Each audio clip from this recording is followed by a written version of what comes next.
नमस्कार दोस्तों, मैं आचार्य वसुधा हार्दिक अभिनंदन करती हूँ आप सभी का। दोस्तों, आज के वीडियो में आपसे बात करने वाली हूँ कि ये साल, जी हाँ, आने वाला नया साल 2024 ग्रह गोचर की दृष्टि से कैसा रहने वाला है आपके लिए। इस साल में क्या क्या करें, क्या ना करें और क्या करने से हमें क्या अच्छे बेनिफिट्स मिल सकते हैं, सभी की चर्चा करेंगे। आज बारी है वृश्चिक लगन वाले जातकों के बारे में। जी हाँ, स्कॉर्पियंस, जिनकी हॉरोस्कोप शुरू होती है 8 नंबर से। तो सबसे पहले जान लेते हैं कि इस साल 2024 के पहले दिन क्या रहने वाली है ग्रह गोचर की स्थिति आपकी कुंडली में। सबसे पहले अगर हम बात करें वृश्चिक लगन की, तो आपके लगन में साल के शुरुआत में शुक्र और बुध की युति रहेगी। मंगल की राशि में शुक्र और बुध की यहाँ पर युति है। सूर्य और मंगल आपकी कुंडली के दूसरे भाव में गोचर करेंगे। शनि का गोचर चलेगा पूरे साल आपकी कुंडली के चतुर्थ भाव में। पंचम भाव में राहु गोचर कर रहे हैं। छठे भाव में देवगुरु बृहस्पति का गोचर है, जो कि अभी रहेगा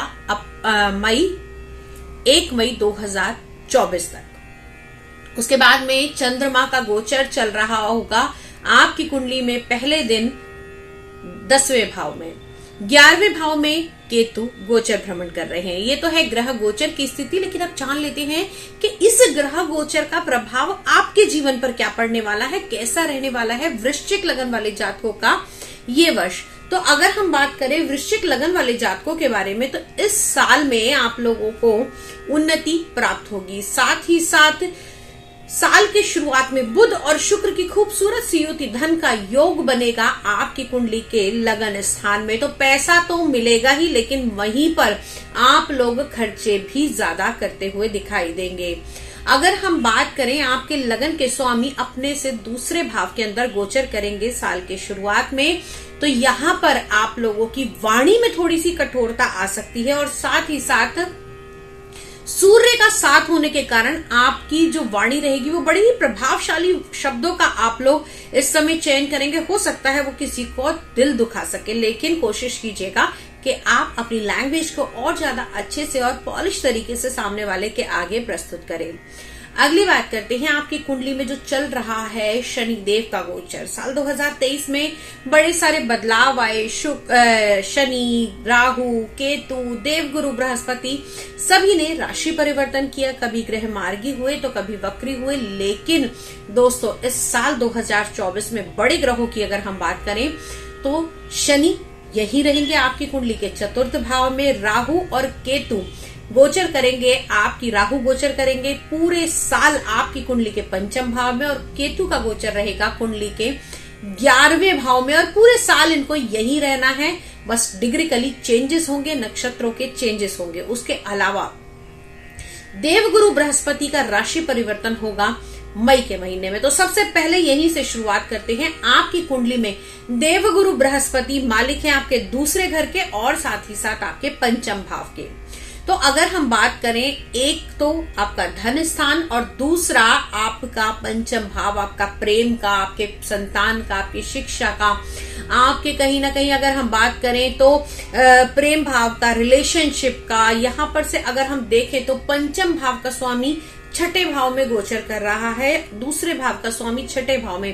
तो जितनी भी परेशानियां आ रही हैं, आपके जान ज्ञात अज्ञात शत्रु जो पैदा हो रहे हैं, ऐसे लोग जो आपके कॉम्पिटिटर्स हैं और वो आपको परेशान कर रहे हैं, तो साल 2024 में मई के महीने के बाद में ये परेशानी से आपको मुक्ति मिलेगी। साथ ही साथ संतान के योग भी बनेंगे, क्योंकि ये आपके 5th लॉर्ड हैं और 7th हाउस के अंदर आएंगे।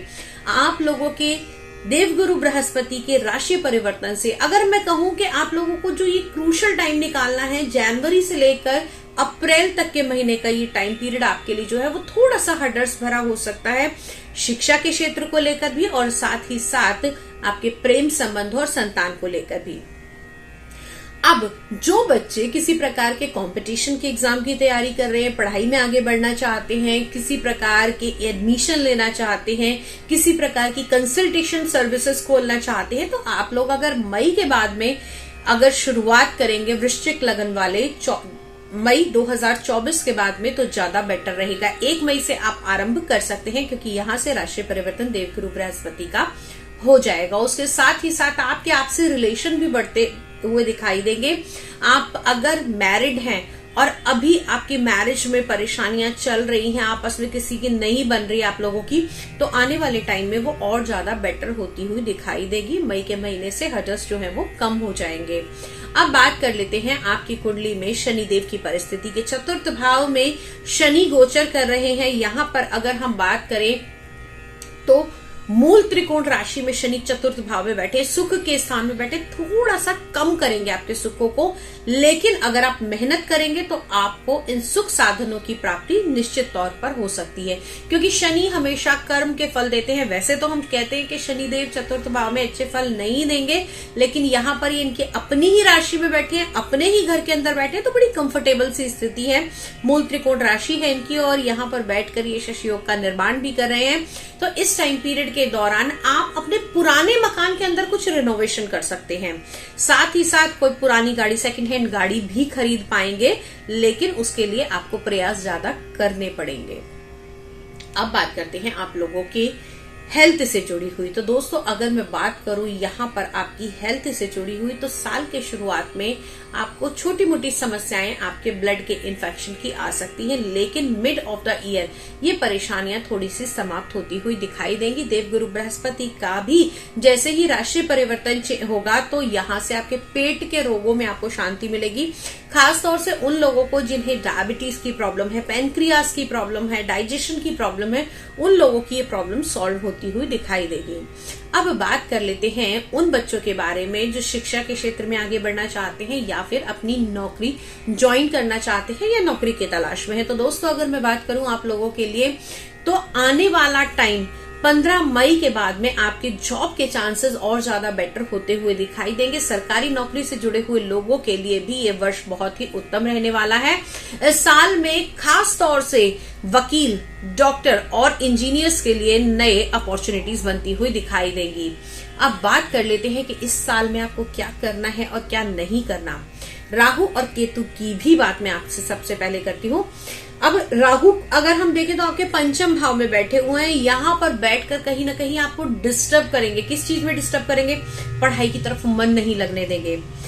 एक तो राहु पंचम भाव में और पंचम भाव का स्वामी खुद छठे भाव में, तो पढ़ाई से ज्यादा आपको मेहनत करनी होगी। आप लोगों को इधर उधर अपने दोस्तों में ध्यान नहीं देना होगा। यहाँ पर पार्टीज, फंक्शन या और अगर मैं कहूं कि राहु जो क्या करता है आपको फैंटेसी लाइफ की तरफ लेकर जाता है, तो शिक्षा को बहुत ज्यादा आपकी डिस्टर्ब कर सकता है। जो गर्भवती महिलाएं हैं और उनकी वृश्चिक राशि है, तो उनको अपना थोड़ा सा ध्यान इस साल की शुरुआत में रखने की आवश्यकता है। अब बात कर लेते हैं केतु देव की। तो केतु बैठे हैं आपके एकादश भाव में और यहाँ पर अगर हम देखें तो आपका ये जो एकादश भाव है ये आपका आय का भाव है। तो यहाँ पर क्या होगा, आपकी आय में थोड़ी सी कमी करेंगे। अब कैसे कमी करेंगे? जितने भी आपको, अगर आपको लग रहा था कि मेरा जो इंक्रीमेंट लगने वाला था वो लाख रुपए ऊपर होकर लगेगा या फिर अब मेरे को इंक्रीमेंट में 10% का हाइक मिलेगा, तो दोस्तों यहाँ पर इस हाइक को थोड़ा सा कम कर देंगे। आपकी एक्सपेक्टेशन से थोड़ा सा कम आपको मिलेगा, कट ऑफ होकर आपको मिलता हुआ दिखाई देगा। इच्छाओं की भी पूर्ति करने के लिए थोड़ी मशक्कत आपको करनी पड़ेगी। अब इस साल में आप विशेषकर क्या करें और क्या ना करें। वृश्चिक लगन वाले जातकों के लिए इस साल में हनुमान अष्टक का पाठ आपके लिए बहुत ही शुभ रहेगा और साथ ही साथ आप लोग इस साल के अंदर अगर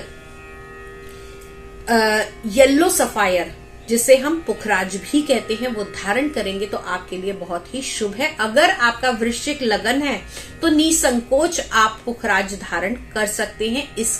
इससे होगा क्या, एक तो आपके जो राहु के इफेक्ट है वो थोड़े से स्लो डाउन हो जाएंगे, आपके देवगुरु बृहस्पति को स्ट्रेंथ मिलेगी और जो आपकी पेट की समस्याएं चल रही थी उसमें भी आपको राहत मिलती हुई दिखाई देगी। प्रेम संबंधों की तरफ आपको और आगे बढ़ाएगा और ये पुखराज कहीं ना कहीं आपकी स्टडी और आपकी इनकम को भी आगे बढ़ाता हुआ दिखाई देगा।